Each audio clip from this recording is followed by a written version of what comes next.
Well, good afternoon, everyone. Thank you, Mr. President. Thank you, Mr. Secretary. A note before I start, I know many of you want specific details in these briefings. We will share what we can, but I will retain what I must in the event that we have to go do this again sometime.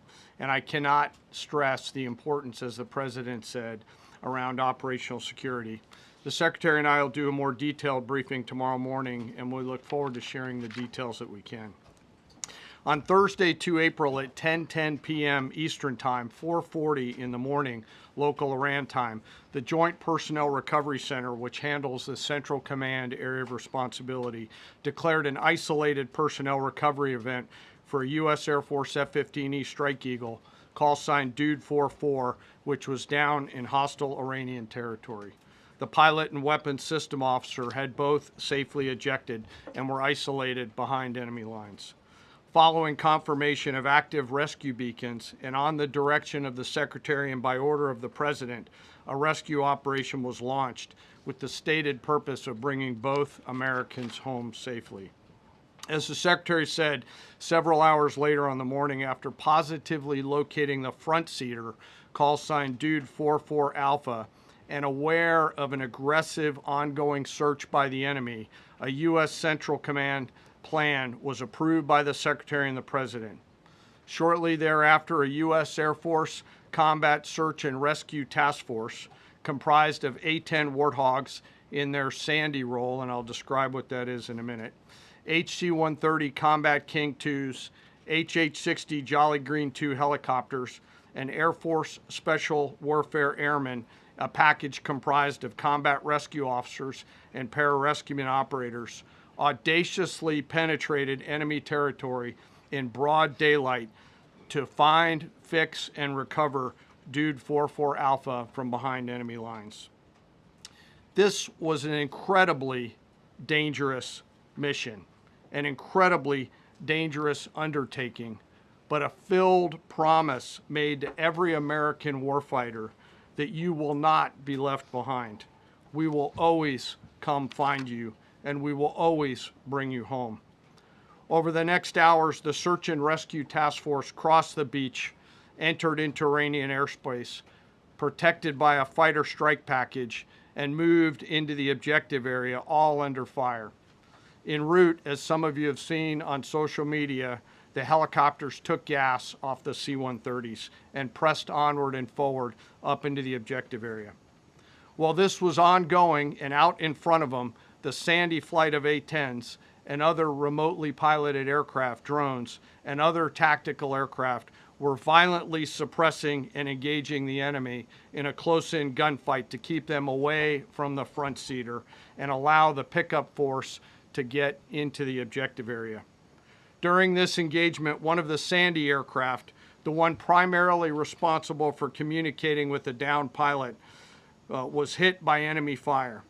This pilot continued to fight, continued the mission, and then upon exit, flew his aircraft into another country and determined that the airplane was not landable. This was one of our A-10 Sandy aircraft. The pilot then made the decision to eject over friendly territory and was quickly and safely recovered and is doing fine. After picking up Dude 44 Alpha, the HH-60 Jolly Green fight was engaged by every single person in Iran who had a small arms weapon. And one of the aircraft, the trailing aircraft, took several hits. The crew sustained minor injury, and they are going to be fine. A note for those of you that do not know what a Sandy does. Named after the flight call sign that did this very mission in Vietnam, flying A-1 Sky Raiders and A-7 Corsairs, a Sandy has one mission: get to the survivor, bring the rescue force forward, and put themselves between that survivor on the ground and the enemy. They are committed to this. This is what they live for, and this is what they've trained for over many, many years. The A-10 force and the rescue force did a fantastic job rescuing Dude 44 Alpha. He was recovered Friday afternoon. As I said, and the nation needs to know this, This was an incredibly brave and courageous mission, and a testament to the courage, skill, and tenacity of the Joint Force and our leaders. And especially a daylight option, having the guts to try, means so much to so many. Meanwhile, the backseater, as the President and the Secretary have said, had continued to work and survive. Through the hours of daylight, Dude 44 Bravo, the backseater, evaded.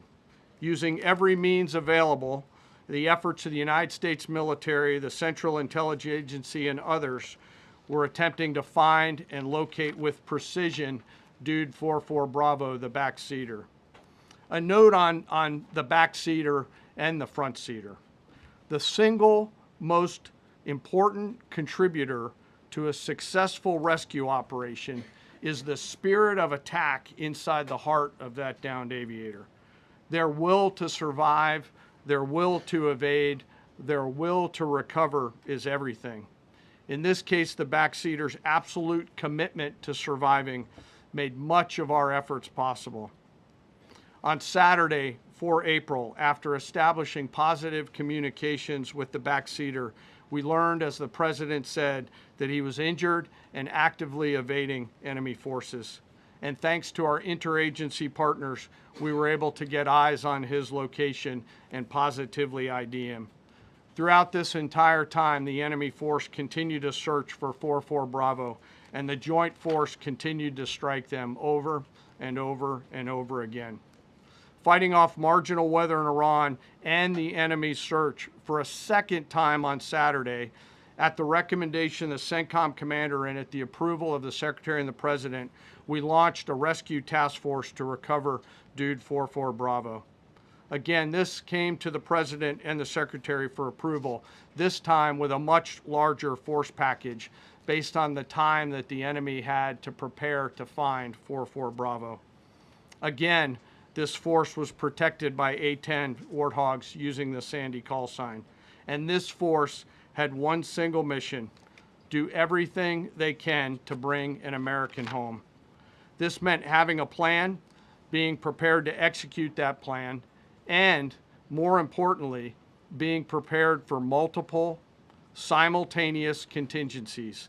And because of this force's professionalism, grit, and determination, fight off two enemies at the same time: the enemy searching for 44 Bravo and contingencies, which anyone who has done these types of missions knows we run into every single time. The force fought off both of those enemies incredibly well. During the period of darkness on Saturday, and as the Secretary said, into Easter Sunday and into the daylight, the force fought its way in and rescued Dude 44 Bravo. They were protected overhead by an air armada, including tactical drones, strike aircraft, and others. The force fought through multiple simultaneous contingencies, something no other nation, no other military can do, and safely returned Dude 44 Bravo, the backseater, home, and all other Americans home as well. At midnight 12 local Eastern time, Easter Sunday, more than 50 hours after the start of this operation, the Joint Personnel Recovery Center declared Dude 44 Bravo, both the front and backseater, returned to friendly territory. The courage demonstrated by both the pilot and the weapons system officer while isolated and them invading the enemy cannot be overstated. Their grit and warfighting tenacity is a direct result of the absolute trust they have in our rescue forces, their training, and their will to survive and return. They always knew that we would be ordered to go get them, and they always knew that we would be coming to get them. These two operations reflect our nation's most sacred obligation to our military service members. We leave no one behind, bless you. It also perfectly captures the first truth of our special operations forces, that people are more important than hardware. That is the standard we live by, and the rescue forces that execute these missions operate under a clear motto: these things we do that others may live. Their actions were a direct embodiment of that commitment to others, and I could not be more proud of each and every one of them today. As the Secretary said to our enemies, this operation serves as a clear reminder of the capability and will of America's joint force. The United States of America will recover our warfighters anywhere in the world, under any conditions, when we want to. We will always bring overwhelming skill and firepower. To every member of the Joint Force, our interagency partners, the leadership at CENTCOM, and our leaders at the Department and above, thank you. I'm proud of each and every one of you and thankful to our deployed forces and their families. And lastly, and most importantly, to Dude 44, welcome home. Job well done. Thank you.